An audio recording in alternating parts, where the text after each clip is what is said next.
Bonjour tout le monde, aujourd'hui dans cette nouvelle vidéo je vais vous apprendre comment faire les proportions d'un corps. Donc moi en l'occurrence je vais faire une femme. Il vous faudra vous munir d'une gomme, d'un porte-mine, d'un crayon et d'une règle. Déjà vous faites 8 lignes, c'est pas grave si elles ne sont pas parfaitement parallèles.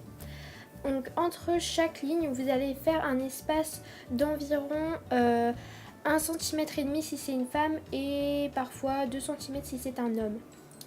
Donc voilà, vous regardez maintenant la vidéo. Alors pour faire la tête, vous utiliserez un peu plus de la première ligne, donc ça va dépasser un petit peu. Pour faire le cou, c'est juste 3 mm. Et ensuite le buste va nous prendre environ 3 à 4 lignes selon si vous voulez vous faire votre personnage un peu grand. Les bras vont s'arrêter à peu près au début des cuisses. Et puis ensuite, les jambes, c'est jusqu'à la fin. Donc je vais un peu plus m'expliquer. Donc là, comme je l'ai dit tout à l'heure, entre les lignes vous faites un espace d'environ 1 cm et demi. Mais si vous voulez faire une femme vraiment grande, faites 2 cm et ensuite ça dépend des proportions de votre dessin, etc. Mais les proportions normales, c'est ça normalement.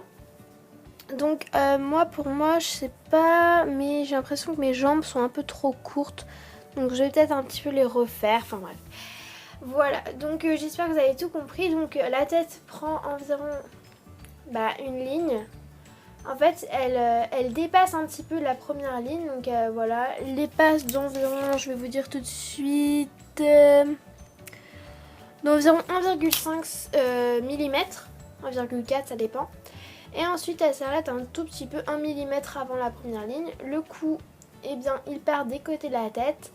Et ensuite, cela descend pour former les épaules. Voilà, donc voici les épaules.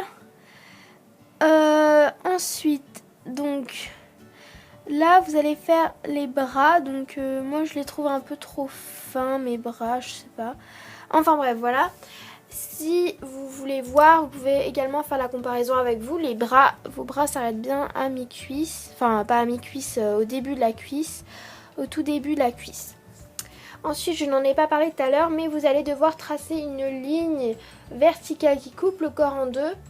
Et pile au milieu du ventre, vous allez placer le nombril qui passe par cette ligne. Parce que le nombril, c'est notre balancier en fait. Enfin, je sais pas comment expliquer, c'est notre centre, comment expliquer, d'équilibre, enfin voilà. Et puis, donc, les deux jambes, elles sont séparées par cette ligne imaginaire. Et les pieds, vous allez faire des espèces de triangles au départ et ensuite vous allez rajouter des petits ronds pour faire les orteils. Ensuite, nous allons passer à l'étape pour faire les détails, donc le visage, etc.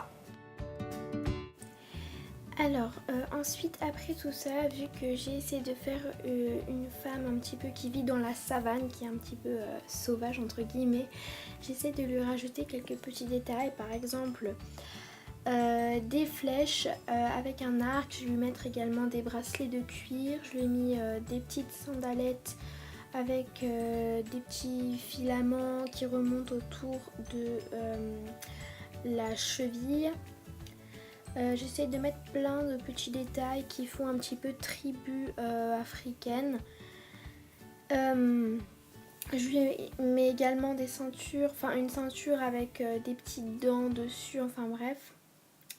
J'ai essayé de lui faire une petite blessure sur la cuisse, mais je sais pas, faut encore que je réfléchisse, mais je pense que je vais l'enlever après. En tout cas, pour l'instant, j'essaie de dessiner un léopard à côté d'elle. Parce que j'ai décidé que ça allait être un personnage, une autre de mes BD, et que du coup elle allait s'allier avec ce léopard pour chasser, etc. dans la savane. Et voilà, vu que le léopard c'est solitaire, elle est également solitaire et elle vit avec lui dans les arbres.